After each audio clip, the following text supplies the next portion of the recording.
Hoje estamos alegres. Mais uma vez vamos falar daquilo que Deus está fazendo pelo mundo. E como você ouviu há 2 domingos atrás, o testemunho do pastor Caio, nosso missionário de missões mundiais, está ali na Itália e tem feito um trabalho para a glória de Deus maravilhoso. Já alcançaram 5 cidades. Está lá há 16 anos, né, pastor? Que coisa boa. E o restante ele vai compartilhar. Vamos orar por ele? Feche seus olhos, vamos pedir que o Senhor o use para falar aos nossos corações. Bondoso Deus e Pai, nós somos extremamente gratos a Ti, Deus, por tudo aquilo que o Senhor tem feito em nosso meio, mas somos também extremamente gratos a Ti por aquilo que o Senhor tem feito ali na Itália, através da vida do Teu filho Caio, da sua esposa Astrid, e todas as pessoas que ali estão com eles, ó Deus, e as pessoas que têm chegado ao Senhor Jesus, através da vida desta família, através do trabalho desses servos preciosos, que têm dedicado seus dias para a glória do Senhor naquele país, ó Deus. E agora, Deus, use-o para ministrar os nossos corações e para nos despertar cada vez mais, ó Deus, para estarmos envolvidos com essa missão, Pai, aqui em Curitiba e em todos os cantos desta terra, para a glória do Teu nome, Pai. Em nome de Jesus. Amém. Amém. Boa noite, tudo bem?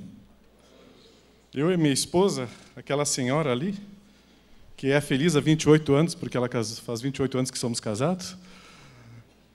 Quando eu leio essa frase aqui, tiraram a frase, nós encontramos aqui carinho, nós encontramos aqui apoio, nós encontramos aqui abraço, nós encontramos aqui sustento, e é tão gostoso, depois de 17 anos eu entro nessa igreja, minha esposa entra aqui, é abraço, é cuidado, e o que vocês vão fazer amanhã, quer um café, quer um almoço, quer uma janta, aqui nós encontramos tantas coisas.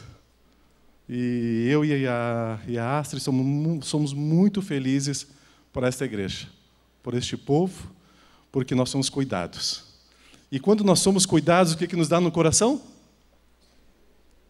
Alegria, segurança, e é precioso. Como é bom retornar. E às vezes eu falo com as pessoas, eu fiquei aqui 2 anos e meio só com o pastor, e já estamos 17 anos fora, mas parece que a gente sempre esteve juntos. Mas não parece, nós sempre estivemos juntos. E é tão bom saber agora que em outubro o pastor Roberto está indo lá, a Ete também vai, né? Se ela não sabe, você vai também. E parece que tem um grupo que está querendo ir em janeiro do próximo ano, né? Vai ser legal. Eles vão estar lá no frio, 0 grau, lá de manguinha curta. Tinha um rapaz lá com a camiseta feia do Curitiba, lá. Onde é que está esse rapaz? E vai passar frio lá, vai ser legal. Mas é tão bom servir ao Senhor e continuar caminhando. Eu acredito demais na igreja. E quando a gente vê assim, essa situação de Moçambique, em que modo está chegando o sustento do povo de Deus? Através da igreja. E eu acredito demais que Deus chama a igreja para um princípio único, de levar o evangelho, função número 1 da igreja, e depois vamos dar o apoio social. Não podemos inverter os valores. Eu acredito que Deus chamou a igreja para sair. Nós conhecemos de cor Atos capítulo 1, versículo 8. Quem sabe aí? Recebereis poder? Santo e sereis testemunha, Judéia, Samaria... Ok. Mas nós esquecemos de Atos capítulo 8, versículo 1. Tem um joguinho de número muito legal, né? 1, 8 e 8, 1. O que diz Atos 8, 1? Ninguém sabe de cor, né? E Paulo estava presente na perseguição, e houve uma perseguição tão grande em Jerusalém, que a igreja foi espalhada, dispersa, pela Judéia, pela Samaria e pelos confins da terra. Eu gosto muito da criatividade de Deus. Ele botou Atos 1:8 e a gente decorou, e a gente esquece de Atos 8:1, que é aquilo que nós temos que fazer, que é para sair. A igreja não pode estar parada no seu lugar, no seu cantinho. Deus chamou a igreja para sair. E quando nós falamos de missões, logo vem na ideia África, Ásia. E nós ficamos pensando, a Europa precisa de missões? Porque missões é olhar a necessidade do ser humano, a necessidade espiritual, e nós estamos num continente onde as pessoas estão morrendo. Eu falei na última vez aqui, foi um ano, 800 suicídios de adolescentes na Itália. E nós temos os olhos somente na vida social de uma Ásia, de uma África, mas nós temos que olhar também para uma Europa que está sofrendo espiritualmente. E nós temos que fazer missões onde não existe a possibilidade de uma outra igreja começar a obra evangelística. A Europa é essa necessidade. Por isso que a Junta de Missões Mundiais, esse ano, ela colocou que nós temos que levar a alegria. E quando é que nós temos a alegria? Quando nós temos dentro de nós o reconhecimento que existe um Deus na nossa vida, uma segurança, uma paz de Deus. Eu não consigo aceitar um crente sem alegria. O crente tem que sorrir, e eu sempre brinco com as crianças lá na Itália, tem que sorrir mostrando os dentes. Porque a alegria é quando nós temos essa experiência de Cristo. 1 Crônicas, que a Junta tem trabalhado nesse texto, alegre-se os céus e regozije-se a terra, e digam-se entre as nações o Senhor reina. Mas eu tenho que saber que tem um versículo antes, o versículo 24. Contai entre as nações a sua glória, entre todos os povos as suas maravilhas. Alegre-se os céus, alegre-se a terra. O Senhor, você é uma pessoa feliz? Alegre? A alegria e a felicidade não dependem da circunstância quando nós temos em Cristo. Eu estou com Ele e a alegria está na minha vida. E é isso que nós estamos tentando levar na Itália, isso que nós estamos tentando levar na Europa. Nós temos esse conceito social do evangelho que nós temos que tirar da nossa cabeça. Não é bíblico. O conceito bíblico é levar para todos os povos. E nós estamos vivendo ali na Europa situações maravilhosas, incríveis, onde Deus está transformando outras nações. Eu vou contar algumas histórias rapidinhas aqui. Vamos começar. Vocês ouviram falar da guerra da Síria, né? Vocês ouviram falar dos refugiados? E qual foi a primeira crise que aconteceu com os cristãos ali na Europa? E agora a Europa vai ser perdida porque os islâmicos, os muçulmanos vão conquistar a Europa. Mas Deus usa a sua igreja para transformar esses povos. Helsinki, Finlândia. Vocês conhecem os finlandeses? Qual é a cor da pele deles? Branquinho, né? Uma igreja em Helsinki, na Finlândia, foi chamada por Deus para começar a acolher o povo que vinha do Afeganistão. Uma família no Afeganistão teve um sonho. E aquele texto bíblico, eles eram islâmicos. Tive fome, me deste de? Tive sede, me deste de? E eles chegaram na Europa e encontraram esse texto bíblico em uma tenda. Uma igreja na Finlândia. Essa igreja na Finlândia começou a acolher o povo do Afeganistão. Essa igreja na Finlândia teve resistência a esse povo. Essa igreja na Finlândia, em menos de um ano, batizou mais de 750 muçulmanos convertidos. Foi muito gostoso de ver um culto na língua deles, não finlandesa, deste povo. Essa igreja na Finlândia, que tinha aproximadamente 400, 500 membros, hoje tem mais de 1000 ex-islâmicos adorando o nosso Deus. Suécia, o Alexandre esteve lá, a Ingrid. Uma igreja na Suécia também teve situação semelhante. Em vez do Afeganistão, era o Paquistão. Em um ano foi quase 2000 islâmicos convertidos ao cristianismo. Deus está fazendo a obra na Europa. Áustria, uma moça teve um sonho, lá em Viena. E o sonho era o seguinte: você vai falar de mim para uma moça do Irã. Essa moça te acorda e começa a pensar no sonho. E o que ela diz para ela mesma? Não conheço ninguém do Irã, foi um sonho.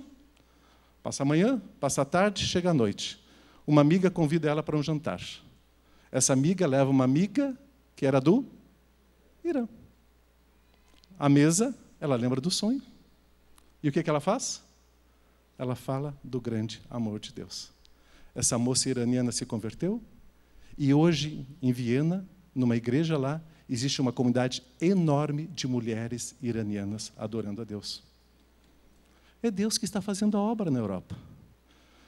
A Junta de Missões tem 2 trabalhos, um na Alemanha e outro na Áustria, com missionários paquistaneses e outro, eu não me lembro se é do Afeganistão, de onde eles são eles, que estão nos campos de refugiados e já batizaram muita gente, porque estão se convertendo ao Evangelho. Ali na Europa. Por isso que hoje nós temos que saber quem é que tem o poder de Deus para derrubar as portas do Hades? A igreja. A igreja é uma organização num sonho de Deus, na vontade de Deus, para que a mensagem de Deus possa ser espalhada por todo esse mundo. Nós não podemos tirar o poder, a riqueza, a maravilha que é a igreja de Deus. E quem é que Deus colocou no meio da igreja? Alguém que nós conhecemos, que se chama o Espírito Santo. E esse Espírito Santo começa a fluir, começa a agir, começa a trabalhar, e a obra de Deus começa a ser vista.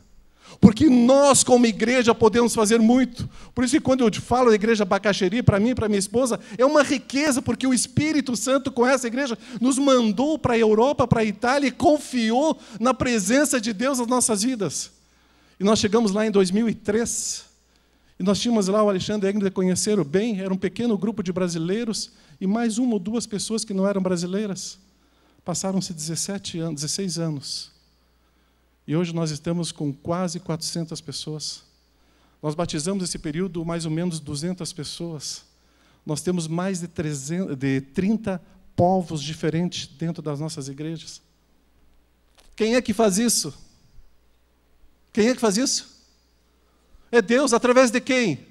Da igreja. E é precioso ver isso que Deus tem feito. Vamos lá, a foto que vocês já tinham colocado, voltamos aí. Onde é que está aquela foto? É ali. Só para nós saímos lá para Treviso, uma pequena igreja, numa sala pequenininha. Hoje nós estamos em 5 comunidades, ali estamos Treviso, Pádua, Verona, Conegliano, Belluno. Hoje nós estamos com essas 5 comunidades, mas elas não representam somente 5 cidades, elas representam aproximadamente 70 cidades, porque as pessoas não moram ali em Conegliano, não moram em Treviso, não moram em Verona. E é fascinante, em cada uma delas tem uma história. Eu vou falar um pouquinho de Verona. Essa igreja de Verona começou há 3 anos atrás, um grupo de 6 italianos. E um alemão, 5 italianos e um alemão. Aí eles pediram ajuda. Claro, vamos ajudar. E Verona fica a mais ou menos 150 quilômetros de Treviso. E eles pediram emprestado uma pequena sala para o padre da comunidade. E o padre aceitou, uma pequena sala, 6 pessoas, um estudo bíblico. Domingo nós começamos a fazer cultos. Passa uma semana, passa um mês. Aí eu fui lá pregar um dia e eu vi assim que estava um ambiente meio estranho. Aí eu fiz a mensagem, aí disse assim, gente, eu conheço a carinha de vocês, tem alguma coisa. Aí eles falaram, pastor, eu acho que está na hora da gente desistir. Ele disse assim, olha, eu só não disse que sou gaúcho, porque senão eles não iam entender nada, né? Ele disse, gaúcho não desiste. Eu não estou aqui para desistir. Aí esse alemão é interessante, né? Eles são teimosos, mas tem certos momentos que a gente tem que dar razão à teimosia deles. Ele pegou aquela mão, que é o dobro da minha, e bateu na mesa. Chega! Nós não podemos brincar. Eu venho da Alemanha, de uma igreja batista, e os batistas são sérios. E esse cara é sério. E se vocês querem brincar assim, eu estou fora. E eu disse, uau! Continue a falar, Deus, vai falando. E eles disseram, tá bom, vamos continuar. Passaram-se 1, 2 meses, teve um culto que tinha um pregador e uma pessoa. Aí na segunda-feira ele me liga, pastor, eu acho que não vai dar certo. Éramos só em 2. Eu disse assim, rapaz, não vamos desistir. Deus tem uma obra, vamos continuar assim. Passaram-se alguns meses, batizamos 8 pessoas. Hoje essa comunidade de Verona tem uma frequência média de 40 adultos, quase todos italianos. Nós temos ali 12, 15 crianças. Quem fez essa obra? Aí aquela salinha da igreja católica não dava mais. Aí nós pegamos a sala onde faz sala de esporte lá, e pegamos aquela sala grande. Aí a comunidade disse assim, opa, eles estão crescendo, vão tirar eles daqui. Aí o padre disse assim, eles são cristãos como nós. E enquanto eu for o padre dessa igreja, eles vão continuar aqui. Porque esse local foi construído por dinheiro dos cristãos.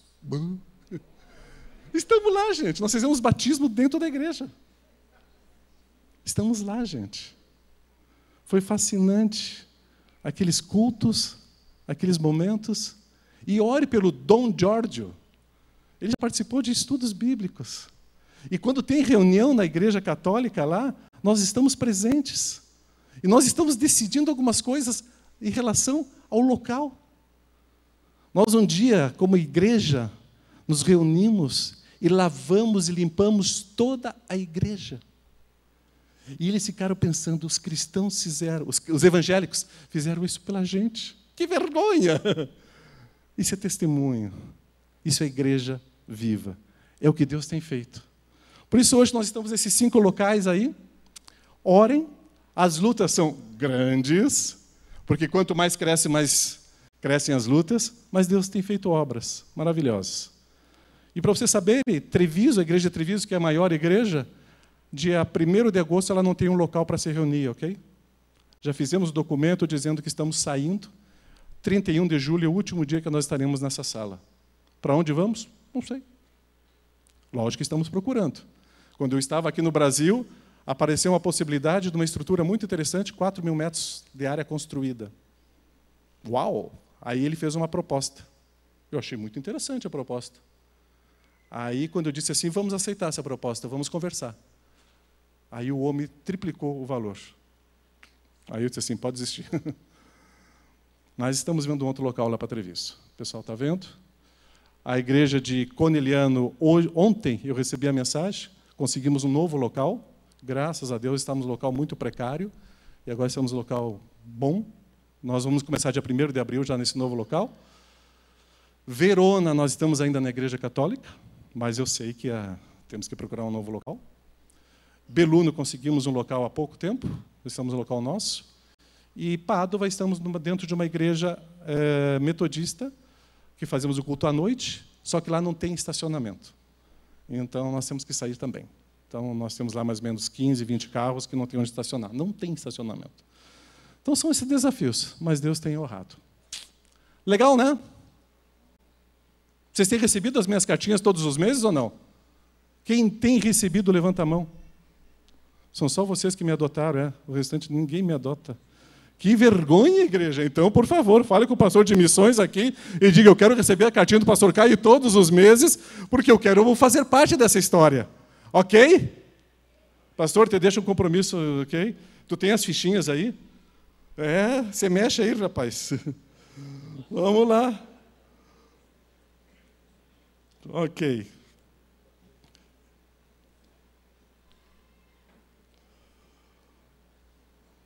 Vamos conversar um pouquinho sobre a alegria. Alegria tendo Deus em nossas vidas, nossos corações, vendo a igreja crescendo e se multiplicando, e crente tem que ter alegria. E eu creio de modo muito especial que nós somos missionários para levar essa mensagem de transformação. É a mensagem do reino, a mensagem de que as pessoas possam entender que existe hoje o reino de Deus, que eu posso fazer parte desse reino, não é um reino físico, mas eu sei que o reino de Deus é a presença do rei, que é o nosso Deus, é a presença do príncipe, que é Cristo, é a presença do Espírito Santo, que é o porta-voz, é a presença da Constituição, a palavra de Deus, é a presença de nós, súditos, da nossa presença do povo de Deus que faz parte dentro desse reino. E eu gostaria de ler com os irmãos 1 Pedro, capítulo 2, versículo 9 e 10. 1 Pedro 2, 9 e 10. Acharam na Bíblia de vocês? Não trazem mais a Bíblia, né? Está sempre aqui. Muito bem. Vamos lá. Mas vós sois a geração eleita, o sacerdócio real, a nação santa. O povo adquirido para quê?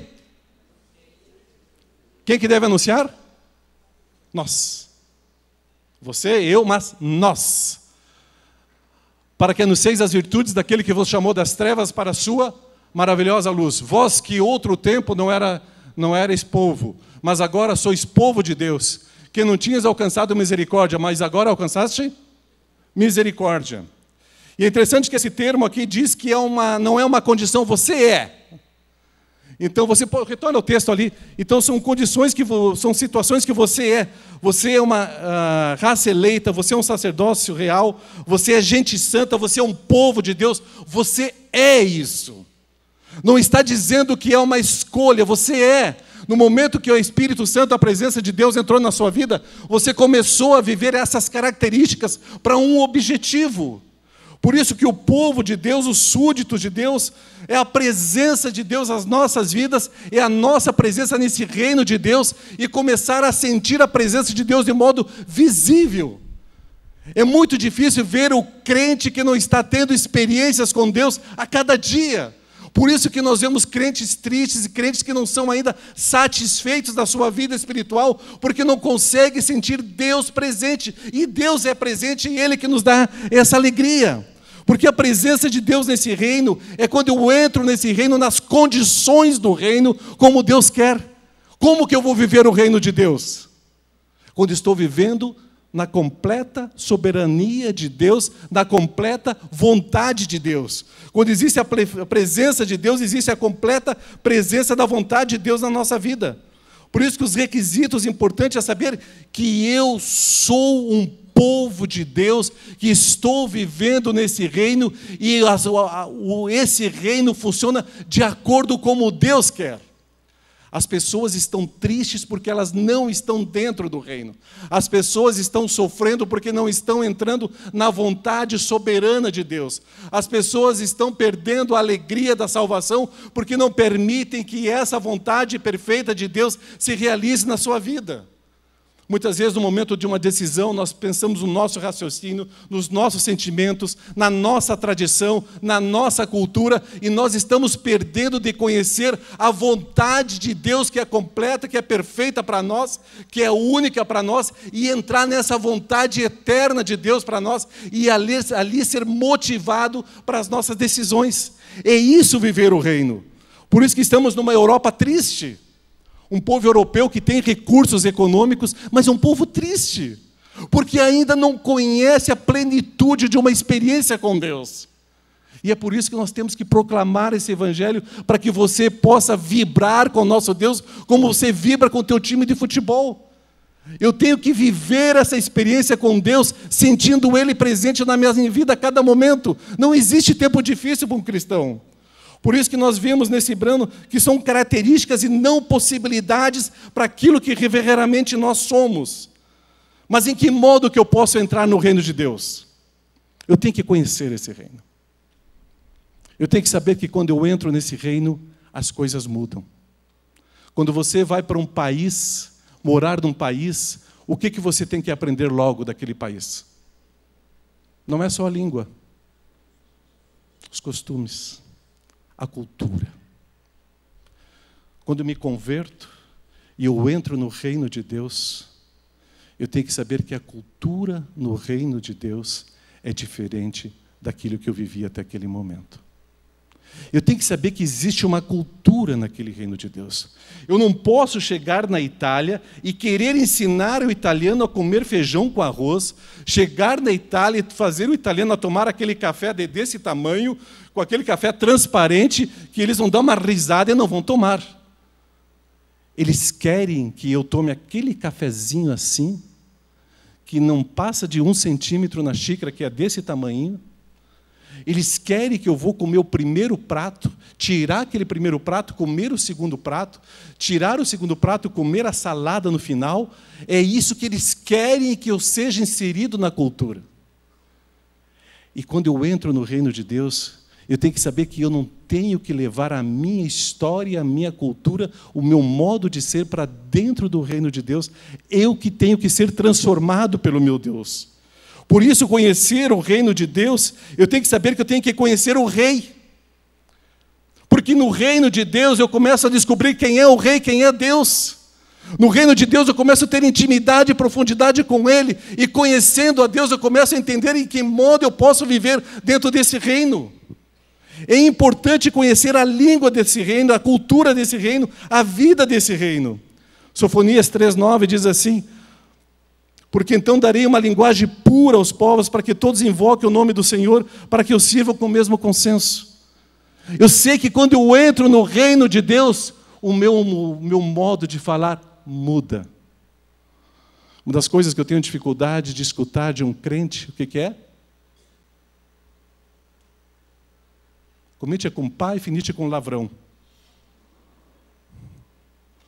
Eu não consigo entender um cristão dizendo um palavrão. Eu não consigo entender um crente dizendo uma mentira. Eu não consigo entender um crente que da sua boca saem palavras que o nosso rei está escutando e que não sejam agradáveis ao nosso Deus.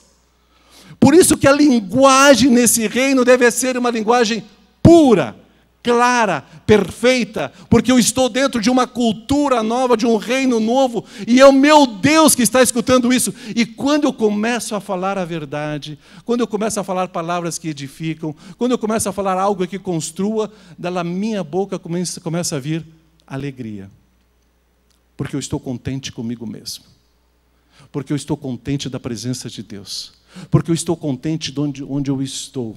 Porque agora a minha consciência está tranquila com meu Deus. Por isso que o meu modo de falar é verdadeiro. O meu sim é sim, o meu não é não. O meu modo de falar é justo. O meu modo de falar muda completamente. Por isso que eu tenho que saber que dentro dessa linha, dentro desse reino, muda o meu linguagem. Em Tito fala, que quando nós falamos a verdade, um modo irrepreensível, Satanás fica confuso. Como é precioso entrar no reino de Deus e viver a verdade, viver a sinceridade, viver as palavras doces e perfeitas e objetivas e diretas. Isso me dá alegria. Isso traz alegria para o meu rei. Isso o meu rei me abraça e cuida de mim. Porque ele vê em mim um filho que está caminhando como ele quer. E por isso que viver dentro desse reino, nós temos que proclamar essa verdade.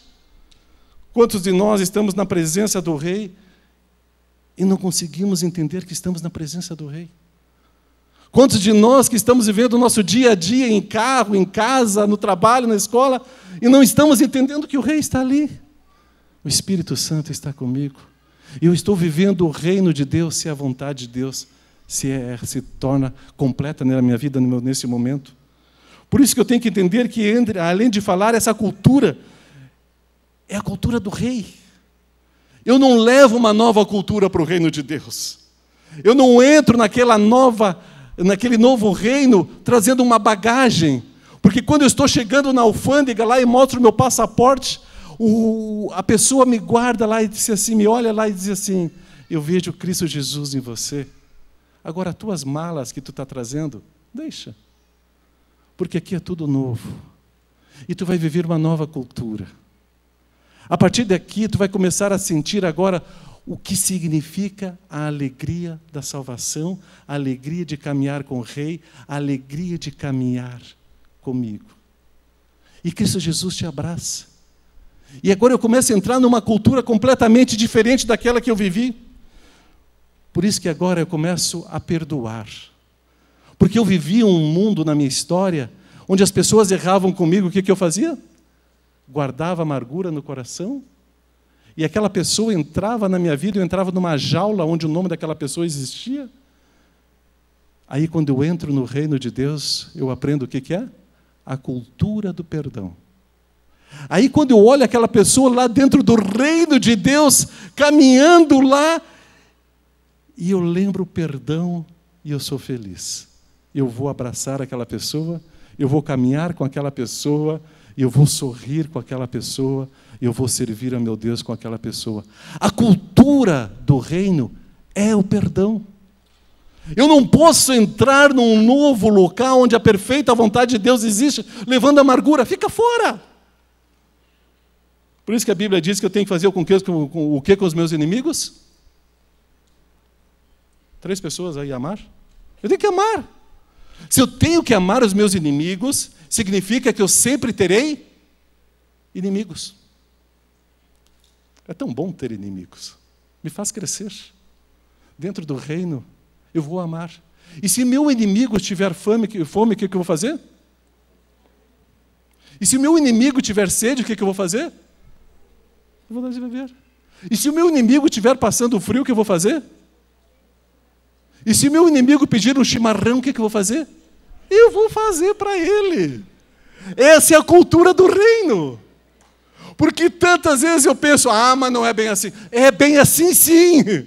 Porque Cristo Jesus me ensinou isso no Sermão do Monte. 3 capítulos que me ensinam a cultura do reino. É assim. Aí eu começo a justificar que não é assim.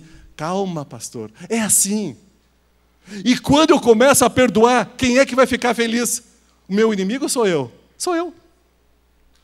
E é tão bom caminhar com aquelas pessoas que nos fizeram mal. É tão bom abraçar aquelas pessoas que erraram comigo. E isso é a igreja de Deus. Porque é na igreja de Deus que eu sofro mal. Mas é na igreja de Deus que eu caminho, que eu perdoo, que eu amo, que eu abraço. É a igreja de Deus. Aí as pessoas de fora vão olhar. O Caio caminhando de novo com o pastor Roberto. Eu estou falando do exemplo agora. A gente se dá bem, tá? Pelo menos até agora. Aí as pessoas... Ele está junto com ele. Mas eles não tinham aquele dia. Aí as pessoas vão entender o que é o amor. Eles vão entender o que é a graça. Eles vão entender o que é o perdão. Aí eles vão ver que tem algo especial. Aí eles vão entender a cultura do reino de Deus. Se teu irmão errar, diga a ele, continue errando. Eu vou te amar ainda mais. Eu vou te servir ainda mais. Porque você é muito mais precioso para mim. Por isso que no reino de Deus, aquelas pessoas que erram, eu vou erguer, eu não vou desanimar. Eu vou erguer aquela pessoa que erra. Por isso que no reino de Deus eu vou servir as pessoas. E não importa quem é. Por isso que no reino de Deus, a cultura da misericórdia, da graça, essa é a cultura do reino de Deus. Nós estamos vivendo um momento político no Brasil que eu ainda não consegui entender bem. Talvez eu volto para a Itália e não vou entender bem ainda. Mas é a primeira vez que eu vejo esse movimento que está no Brasil. Aí eu leio lá em Timóteo, o que eu tenho que fazer com as minhas autoridades? O que eu tenho que fazer? Orar. Porque se eu oro pelas minhas autoridades, quem é que vai viver bem? É a promessa do texto bíblico. Se você quer dias maravilhosos, estupendos, ore pelas tuas autoridades. No reino de Deus, eu vou ser feliz orando pelas minhas autoridades. No reino de Deus, eu vou estar feliz cuidando das minhas autoridades. Porque toda autoridade provém do... Foi o rei que me deu. A minha cabeça fora do reino não é bem assim. A minha cabeça dentro do reino é assim. E aí eu vou ser feliz. Aí a alegria vai inundar o meu coração. Por isso que esses princípios da cultura do reino, eu não tenho mais amargura, eu não tenho mais dor, eu não tenho sofrimento, os vícios se foram embora, eu não tenho mais o engano, eu não uso máscaras, eu não uso nada disso, porque eu estou vivendo a realidade do reino de Deus. E as pessoas precisam conhecer esse reino de Deus, e precisam sentir a cultura do reino de Deus, e entrar nesse reino de Deus. E quem é que vai fazer isso? É a igreja de Deus. Não sou eu sozinho. É a igreja que vai levar a mensagem do reino de Deus a todo lugar. E as pessoas vão sorrir agora quando elas entrarem no reino de Deus. É diferente, é único, é especial. Por isso que quando eu entro no reino de Deus, eu começo agora a desejar a ser inserido nesse reino. Porque se não tenho desejo, eu fico fora. Eu tenho que desejo de ter uma vida justa. Eu tenho que ter o desejo de ver uma vida santa. Eu tenho que desejo de haver uma vida íntegra. Eu tenho que ter esse desejo. Porque é o desejo que me faz tomar as decisões. Por isso que eu tenho que ter esse desejo profundo na minha vida.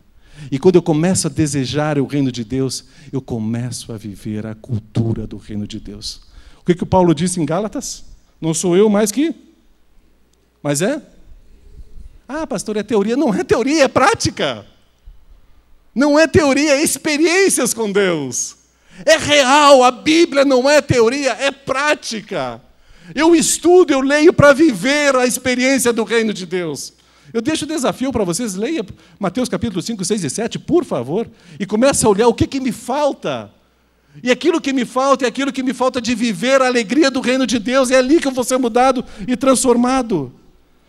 Por isso que o súdito dentro de um reino de Deus, ele deseja e tem o cuidado de proteger esse rei, que é o Senhor da nossa vida. Por isso que viver dentro do reino, eu devo saber que eu tenho que me identificar com o rei. As pessoas têm que olhar para cá e ver quem? O rei. As pessoas têm que olhar para cá e ver quem? O príncipe, Jesus Cristo. As pessoas têm que olhar para cá e ver, não é Caio, tem algo. Tem algo. A maioria das nossas conversões que aconteceram na Itália, dos italianos, são aqueles que ficaram lá 4, 5, 6 anos dentro da igreja, nos observando. E se realmente identificaram Cristo nas nossas vidas. E aí eles desejaram. Tivemos uma experiência muito legal nesse ano que passou. E essa experiência foi de um italiano. Ele vinha na igreja, acho que uns 6, 7 anos. E quando estava chegando o período do batismo, ele me procurou, pastor Caio, eu gostaria de ser batizado. Aí ele confessou, vim aqui todo esse tempo. Eu praticamente não faltei nenhum culto. Mas eu vi que tinha integridade e coerência. E esse Deus eu quero. E ele já está na minha vida. Foi maravilhoso. Aí nós batizamos aquela pessoa com tristeza ou com alegria? Com festa. E esse é o princípio. Por isso que nós somos esses embaixadores de Cristo, que nós começamos a manifestar essa nova cultura. O embaixador não manifesta a cultura de onde ele está, ele manifesta aquela cultura do reino de Deus. E é essa cultura que nós temos que manifestar. Você vive a alegria do reino? Você vive a alegria do Senhor? Vive a cultura. E tu vai ver grandes coisas que Deus vai fazer na tua vida. Por isso que nós vivemos a joia, a alegria imensa nos nossos corações, vendo o que Deus faz na minha vida quando eu entro na cultura do reino. Por isso que ser um súdito não é um peso. Caminhar como um povo dentro do reino de Deus não é um peso, é uma alegria, é um prazer. E por isso amar é uma alegria, porque a justiça não é minha, a justiça é do Senhor. E a Bíblia diz que existe um só juiz, que é o Senhor, e não sou eu. Como é maravilhoso ver isso, quando Deus faz a sua justiça, quando estamos vivendo esse princípio da cultura do reino. E é isso que as pessoas precisam conhecer. Por isso que eu gostaria de terminar essa meditação com um texto que está em Filipenses capítulo 4. Abra a sua Bíblia. É um texto que você tem que ter, como se diz, sotolineado, escrito, sublinhado, obrigado. Sublinhado, tem que ter ali um xizinho, um Y, não sei o que do lado, porque é um texto maravilhoso. Filipenses capítulo 4, de 4 a 8.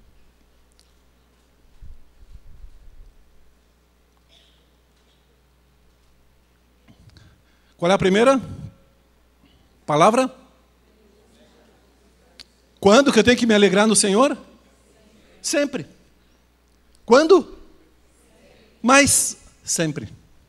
E sempre. E sempre. Alegrai-vos sempre, regozijai-vos sempre no Senhor. Outra vez eu digo o quê? Regozijai-vos no Senhor. Seja a vossa equidade notória a todos os homens. Que as pessoas possam ver a tua vida, a tua integridade. Porque perto está o Senhor. Não estejais inquietos por coisa alguma. Preocupação é pecado. Preocupação tira alegria. Preocupação é um problema humano. Não estejais inquietos por coisa alguma. Antes as vossas petições sejam em tudo conhecidas diante de Deus. Em que modo? Oração, súplica e com ação de graças. E agora o que é que vem? Quando eu coloco tudo diante de Deus, em modo real, não em teoria, não em um esquema religioso, mas de experiência com o Senhor, a paz de Deus, que eu não consigo entender, é uma paz que excede todo entendimento, vai fazer o quê? Guardará os vossos corações e os vossos pensamentos. Em italiano diz assim, vai proteger os teus corações, o teu coração e a tua mente. Quando eu começo a confiar no Senhor, o meu coração vai ter uma carcaça de tartaruga protegida contra qualquer atitude do inimigo. Porque essa proteção dessa paz do Senhor vai me dar alegria no coração. Mas não é somente no coração, vai ter outra carcaça aqui que não vai entrar nada. É a proteção de Deus.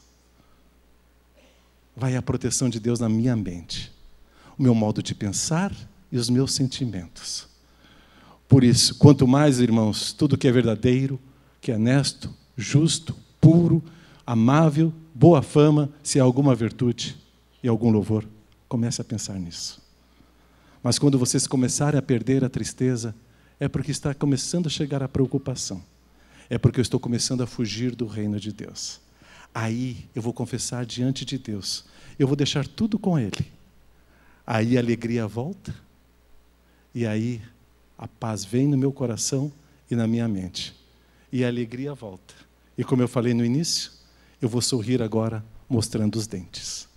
Porque você é uma pessoa feliz e alegre. A alegria é o Senhor que quer dar. A decisão é minha. Dentro do reino, na cultura do reino, eu vivo essa alegria. E essa alegria por quanto tempo? Sempre. Porque tudo que Deus faz é eterno. O nosso Deus não muda. É eterno. É isso que Ele quer fazer na tua vida. Amém? Vamos orar?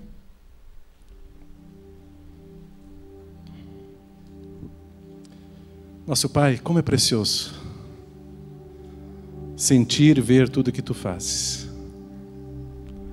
Como é precioso, Pai, estar junto com o Teu povo, com a Tua igreja. 25 anos essa igreja nos amou, nos acolheu.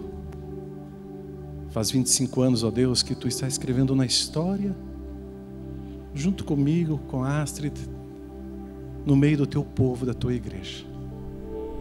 Muito obrigado, Pai, de ver a Tua igreja, o Teu povo aqui. Tão gostoso, é tanta alegria, que vai contagiando os nossos corações, a nossa alma. Muito obrigado, Deus, porque Tu nos ensinaste a viver a cultura do Teu reino para que nós tenhamos a alegria. Não caminhar com os meus valores, os meus princípios, mas caminhar, ó Deus, com a Tua cultura, com aquilo que Tu nos ensinas. Como é precioso, ó Pai, saber que a cada dia que nós permitimos que a Tua vontade se torne real nas nossas vidas, principalmente naqueles momentos difíceis, quando eu estou lutando comigo mesmo, mas quando Tu vence, eu entro em Teu reino e eu tenho alegria, eu tenho o que é precioso, o que é Teu. Obrigado. Obrigado, Deus, porque essa Tua alegria está à disposição de nós. És Tu, ó Pai, sei Tu. És Tu, ó Pai, que está nos oferecendo isso. E que nós possamos aprender a confiar completamente, de se entregar completamente a Ti. Porque Tu não falhas, Tu não mudas. Tu és o mesmo Deus hoje e sempre. Obrigado, Deus, porque as nossas vidas estão em Ti. E a eternidade faz parte, ó Pai, da nossa história em Ti. E viver essa cultura do reino, Pai, é maravilhoso. Obrigado, Pai, pelos inimigos que eu posso amar, servir. Obrigado por pessoas difíceis aos meus olhos que eu posso abraçar. Obrigado, Deus, por pessoas queridas que Tu me destes a cada momento, que me dão um novo conforto. Obrigado por tanta gente especial, ó Pai, que é a Tua igreja que Tu me dá. E Tu dá a cada um de nós. Muito obrigado, Pai. E obrigado, porque Tu nos dás tudo isso, para que a nossa alegria seja completa em Cristo Jesus. Somos felizes em Ti. E essa igreja é a Tua alegria. Que assim seja, Pai, no nome de Jesus. Amém, Senhor. Amém?